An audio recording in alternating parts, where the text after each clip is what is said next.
All right, guys, welcome to the Fast Track training for Lightroom Hero. I'm excited to have you here. I hope and I think you're going to learn a ton. So get ready and let's do this. Now, the first thing I want to talk about is the Lightroom interface, or how to navigate around Lightroom. So this is the library module.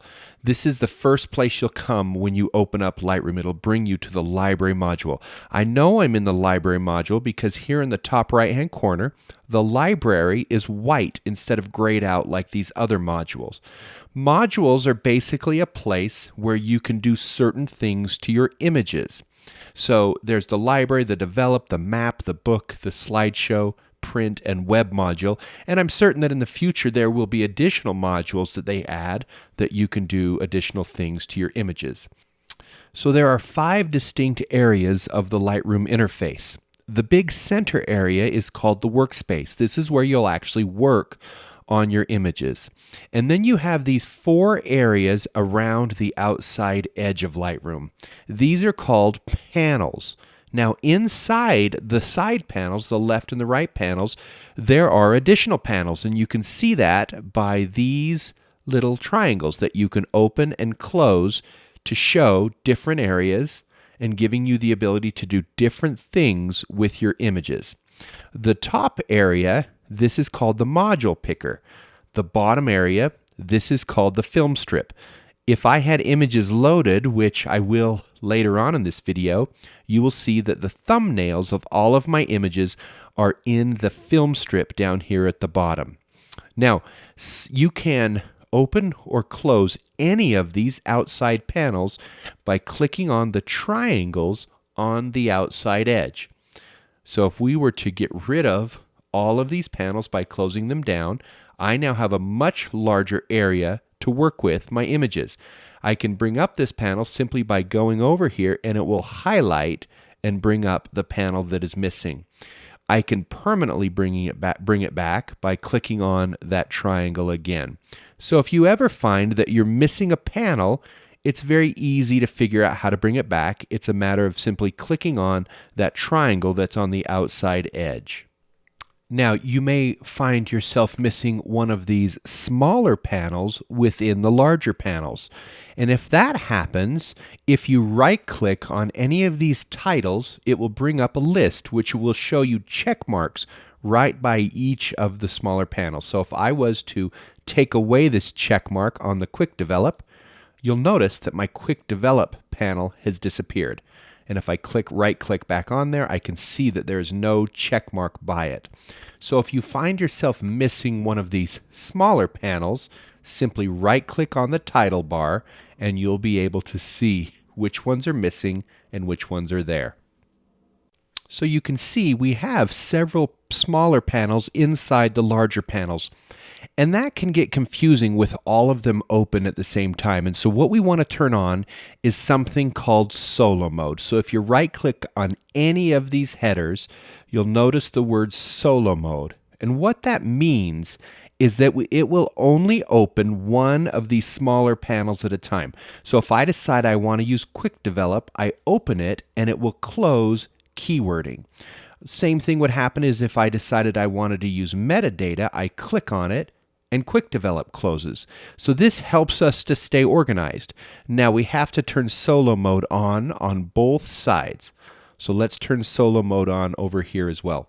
Now solo mode's turned on, which means inside these larger panels, only one of the smaller panels will be open at a time. All right, so now I have images into Lightroom, which you'll do in the next video. Now, as you look at this, you can see that I've got my side panel still, my top and my bottom panel, and my workspace is filled with images. Also, the film strip has been filled. Now, I can determine the size of all of these panels by simply hovering over that outside edge and pulling it and dragging it to make it larger or smaller. And I can do that with any panel that I want to. So I can create the size that I want to have my workspace to be in the center here. Now you might be looking at your screen and it might be different. Now it may not be different just because of images, because you don't have images yet, but this bottom area right through here may not be showing on your screen, nor may this top area be showing on your screen. If you go up to the View menu, you'll see that I have Hide Toolbar. So this down here on the bottom is the toolbar. So if I go up and go Hide Toolbar, it gets rid of that. I can press the T key and do the same thing. Bring it back or hide it. The top area, this top one here is called the filter bar. So I can do the same thing, show or hide the filter bar. Now the filter bar is only important if I am doing a search for images within my catalog. So I'm going to leave the filter bar hidden. But the toolbar, that's one that we use a lot. So I'm going to hit the T key and I'm going to bring that one back because that gives me tools and options that I can use. And so make sure that you also have the toolbar showing by hitting the T key. Now let's talk about the modules across the top. There is the library, the develop, the map, the book, the slideshow, the print, and the web. The two that we're going to talk about in the fast track is the library module and the develop module. The library module is where you'll come to find, import, sort, or organize your images. The develop module, which is the most important module, this is where you'll go to actually work on or edit your images. Now you'll see right now it says I have no photo selected in the workspace area, but if I click on an image, it will bring it up individually inside the develop module, so I can now work on this image directly. Now, while I'm in the develop module, you'll again notice that I have panels on the sides. Those panels are specific to each module that I'm in. So the panels on my left and my right side are different in the develop module than they are in the library module. They're also different in the map, the book, the slideshow, the print, and the web module. You'll also notice that I have what are called sliders. These I can move up or down to change, correct, or tone my image. So not only do I have panels, I have sliders within the panels to help me work directly with the images. So inside the library module, we turned on solo mode. So let's turn solo mode on in the develop module as well. And we'll do that the same way by right-clicking on a panel. Now you'll notice also that I have these check marks here. That means that these panels are visible, and I can always add or remove the panels by either clicking or unclicking their check mark. So again, if you ever are in the develop module and you are missing a panel, right-click on the header top and you'll be able to see which panels are showing and which ones are hidden. So let's turn on solo mode. Let's do the same thing over here on the left-hand side. Turn on solo mode. All right, there's one more thing I want to show you before we end this video. And so let's go back to the library module, which you'll do by clicking on the word library in the module selector in the top right-hand corner. And you'll notice that on my screen I have one image currently selected. And you can tell that it's selected because it's a lighter gray than the other images. Now, this is what I want to talk about, is how to select images. Now, it's obvious that I could select other images by simply clicking on them. That makes a lot of sense. If I want to select multiple images, I would hold down the Shift key and then click. And you'll notice that I have many images selected here.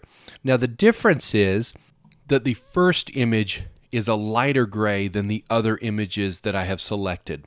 That tells us that this first image is what is called most selected, meaning it is kind of the master of the other selected images.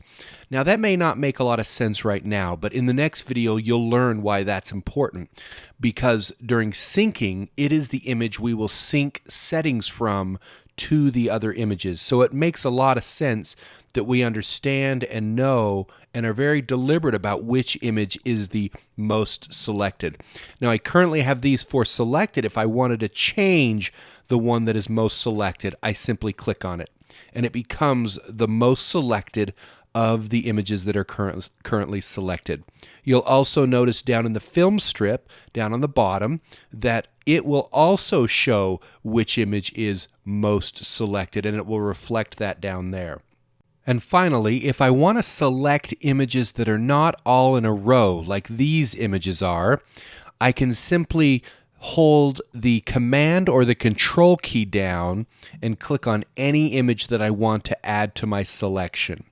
Now, you'll notice that I still have a most selected image, and I can change that by simply clicking on that image in the images that I have already selected. You'll notice my film strip also matches what my selection is down here on the bottom row. So to add an image to my selection that is not in a row, I hold down the Command or Control key while I click on it. To change which one is the most selected image, I simply click on the image without holding any key. Now, this may take some getting used to, and as we work through these images in the next set of videos, I think you'll get more adept at it, at making the selections and then selecting which one is the most selected.